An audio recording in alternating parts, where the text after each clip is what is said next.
Hello, welcome to my channel SK maths. तो हम कर रहे थे नंबर सिस्टम, जिसमें मैंने बेसिक मैथ जो है वो शुरू किया है। तो उसमें हम नंबर सिस्टम कर रहे थे, ठीक है।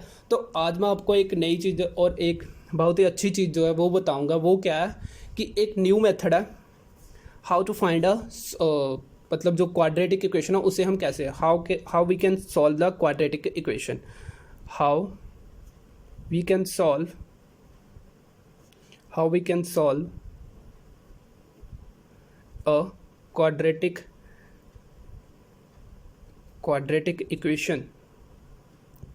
ठीक है, क्वाड्रेटिक इक्वेशन को हम कैसे सॉल्व कर सकते हैं without formula.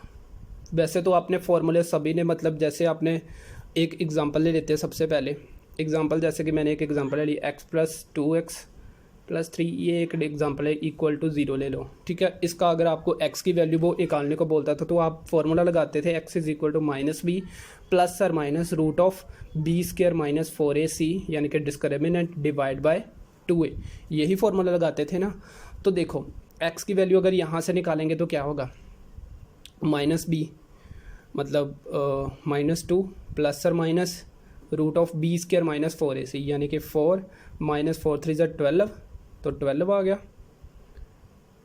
b² - 4ac, 4 4 3 = 12 divide by 2a 2, हाँ। तो -2 प्लस और माइनस रूट ऑफ -12 का मतलब -8, ठीक है, डिवाइड बाय 2। तो -2 प्लस और माइनस, इसको हम आइटा में कन्वर्ट कर सकते हैं, रूट आइटा डिवाइड बाय 2। मतलब ऐसे करके हम क्वेश्चन सॉल्व करते थे, ठीक है।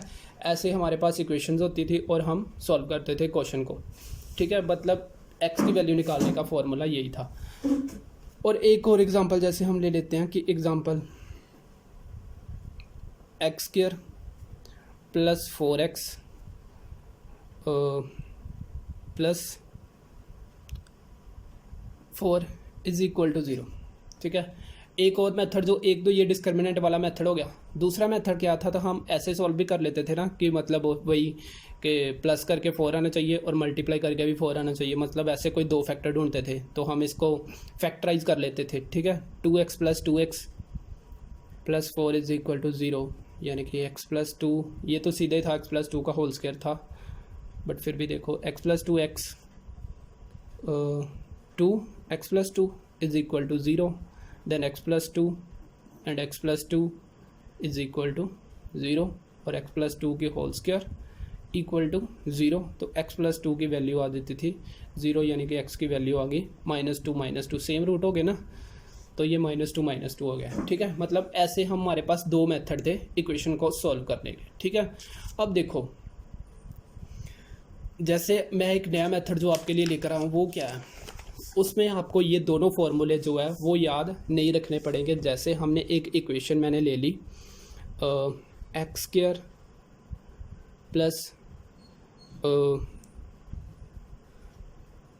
5x + 3 ले लो इक्वल टू 0। इसके भी अगर आपने फॉर्मूला लगाना है, मतलब डिस्क्रिमिनेंट वाला फॉर्मूला लगाकर हम यूज़ कर सकते थे, ठीक है। बट जो मैंने नया फॉर्मूला निकाला है वो क्या है, देखो फॉर्मूला जो मतलब नया है, बिल्कुल इजी मेथड है। पहले तो आपने क्या करना है, एक रूट जो है वो कंसिडर कर लेना आपने, कि 1 रूट जो है इसका जो है ना 5 का, इसका हाफ कर देना है, मतलब 5 डिवाइड बाय 2 लिख लेना है और साथ में नेगेटिव लगा देना है। -5/2 एक रूट हो गया, ठीक है।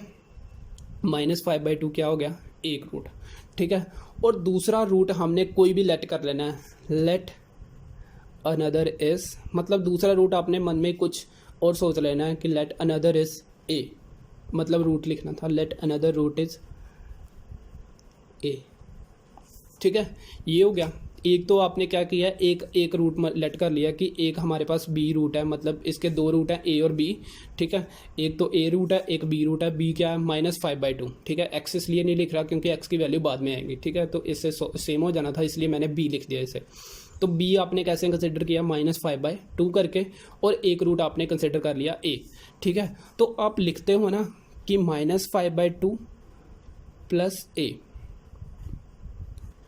And -5/2 minus a is equal to 3। Product of root product of root लिखते हो ना आप, कि प्रोडक्ट ऑफ रूट क्या होता है, मतलब प्रोडक्ट करोगे किसी भी दो नंबर को अगर आप मल्टीप्लाई करोगे तो ये आंसर आना चाहिए, ठीक है। तो ये दोनों रूट ही हैं, -5/2 एंड ए दोनों रूट है ना, तो इन दोनों को एक बार ए को प्लस करके एक बार ए में से ए को माइनस करके आपने क्या कर देना है, इक्वल टू 3 कर देना है, ठीक है। ये करना है बस आपने। अब यहाँ पर देखो ये एक फॉर्मूला नहीं बन रहा है a+b और a-b का, a+b और a-b का whole square is equal to 3 आपने लिख दिया। तो मतलब ये आ गया -5/2 का स्क्वायर और -a का स्क्वायर इज इक्वल टू 3। -5/2 का स्क्वायर मतलब 25/2। अब ये 3 इधर ले आओ, -3 is equal to a square, ठीक है। तो a की वैल्यू क्या हो जाएगी, 25/2 मतलब 19/2। a की वैल्यू a स्क्वायर है ना, तो स्क्वायर में क्या हो गया, a is equal two plus और माइनस रूट ऑफ 19 हाँ ये 4 भी आना था ना, तो फिर ये पूरा का पूरा सोल्व चेंज हो जाएगा। 4 3 = 12, तो कितना हो गया 13/2, तो ये आ गया 13 प्लस और माइनस, ये फिर से कर देता हूँ 25/4, तो कितना हो गया ये 13/4 is equal to a square. तो a की वैल्यू कितनी होगी, प्लस और माइनस रूट ऑफ 13/4, ठीक है। तो अब देखो एक रूट हमारे पास था -5/2 प्लस a और एक रूट था -5/2 माइनस a, मतलब हमारे पास एक x की वैल्यू जो है वो क्या आएगी, -5/2 प्लस ये आपने बाद में ये जो है ना ये नेगेटिव वाला कंसिडर नहीं करना, ये सिर्फ a की वैल्यू जो है वो पॉजिटिव ही कंसिडर करनी है। a की वैल्यू कंसिडर करनी है आपने पॉजिटिव वाली √13/4, ठीक है। -5/2 प्लस x की वैल्यू क्या थी, -5/2 प्लस a, तो -5/2 प्लस ये 2 हो गया ना, क्योंकि स्क्वायर रूट आई थी तो ये 2 हो गया, ठीक है।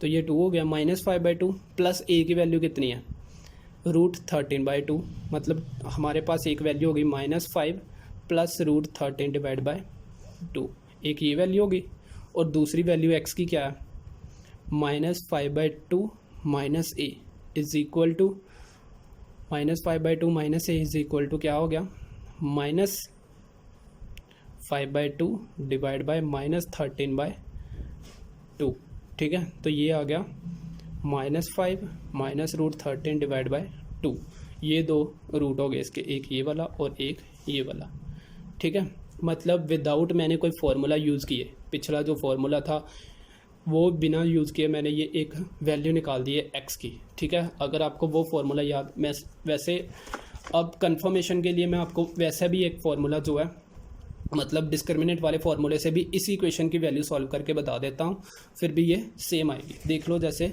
हमने इक्वेशन ली है x² + 5x + 3, ठीक है। ये क्वेश्चन हमने किया है अभी भी। तो x अगर हम डिस्क्रिमिनेंट वाला फार्मूला लगाते हैं तो x - b प्लस और माइनस √b² - 4ac यानी कि 12 हो गया, डिवाइड बाय 2a, तो 2a की वैल्यू 2 ही आ गया, फिर -5 प्लस और माइनस √13, तो यही वैल्यू आई है। एक x की वैल्यू है -5 प्लस √13 डिवाइड बाय 2, और दूसरी वैल्यू आई है -5 माइनस √13 डिवाइड बाय 2, ठीक है। ये फॉर्मूला मतलब ये एक ना इसलिए फार्मूला है क्योंकि मतलब इसमें हमारे पास किसी भी फार्मूले की हमें ज़रूरत नहीं पड़ेगी सिवाय इस फार्मूले के, a+b a-b वाला जो फार्मूला करवाया। अगर ये डिस्क्रिमिनेंट वाला मेथड आपको नहीं भी याद रहता कि मतलब जल्दी से जल्दी क्वेश्चन को सॉल्व करना, तो वो ऐसे भी कर सकते हैं आप, ठीक है। अगर आप इसकी प्रैक्टिस करोगे तो ये भी मेथड देखने में लंबा लग रहा है बट बिल्कुल ईजी मेथड है ये क्वाड्रेटिक इक्वेशन को सॉल्व करने के लिए, ठीक है। तो देखो एक और क्वेश्चन एक हम और सॉल्व करके देख लेते हैं। सेकंड क्वेश्चन अगर हम कोई सॉल्व कर लेते हैं, कोई भी क्वाड्रेटिक इक्वेशन ले लो, चाहे कोई भी ले लो, 6x + 4 ले लो = 0, ठीक है। ये हमने एक क्वाड्रेटिक इक्वेशन ली है।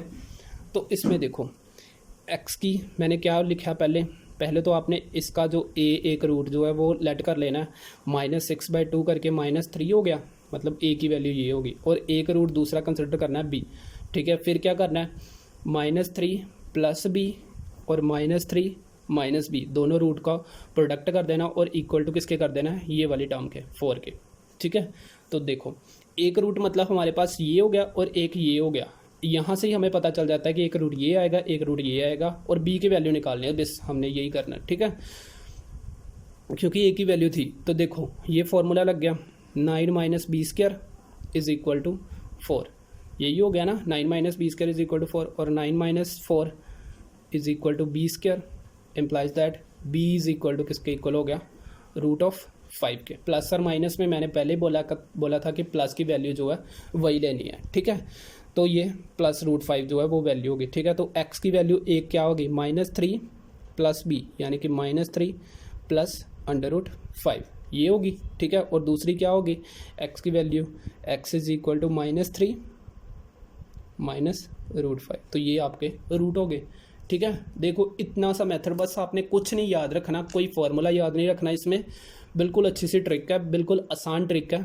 सिर्फ आपने ये वाला फार्मूला जो है वो एक मतलब मेथड आपने याद रखना है कि हमने क्या क्या करना है, और सबसे आसान ट्रिक है ये वाला, ठीक है। कुछ भी आपको ज़्यादा कुछ करने की कोई ज़रूरत नहीं है, सिर्फ आपने ये डिवाइड करना है पहले, तो डिवाइड करके एक मतलब ए की वैल्यू और बी की वैल्यू खुद से मतलब ले लेनी है, ठीक है। फिर आपने क्या करना है, बस ये वाला जो फॉर्मूला है ये आपने याद रखना है बस, और बाकी जो है वो आसान सा काम है, बिल्कुल ईजी काम है। तो ऐसे हम क्वाड्रेटिक इक्वेशन को एक नई तरीके से सॉल्व कर सकते हैं, ठीक है।